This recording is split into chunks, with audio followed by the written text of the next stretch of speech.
আসসালামু আলাইকুম, শুভ সন্ধ্যা। আসলে আজকে একটু দেখাবো ব্যতিক্রমধর্মী একটি আইটেম।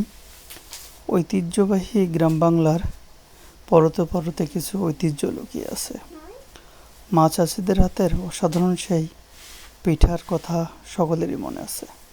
আসছে শীতকাল, শীতকালকে সামনে রেখেই আমরা পিঠার আবদার করি। বয়স তো আর সেই ছোটোবেলা নাই, বাড়িতে বাচ্চা কাচ্চা আছে, তারা পিঠার আবদার নিয়মিতই করে। তো আজকে সন্ধ্যা থেকে পিঠার আবদার হতে পিঠা বানানোর কাজ শুরু হয়ে গেল। নারকেল দিয়ে নারকেল পিঠা, আসলে এতে যে শুধু নারকেল এবং চাউলের গুঁড়া তা না, আদর মিশ্রিত একটি ঐতিহ্য মিশে আছে। বাঙালি তো আমরা, বাঙালি মানেই আমাদের কাছে থাকবে ঐতিহ্য, আবেগ, অনুভূতি আর সেই পুরনো দিনের কিছু স্মৃতি। এখনকার মায়েরা তো পিঠা বানানো একদম ভুলেই গেছে।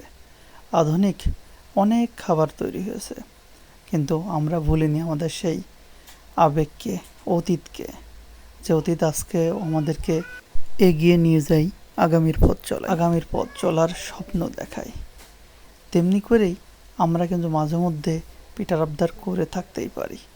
আপনার বাসায় যদি ছোট বাচ্চা থাকে, অবশ্যই তার জন্য পিঠা বানিয়ে খাওয়াবেন, এই প্রত্যাশাই রইল।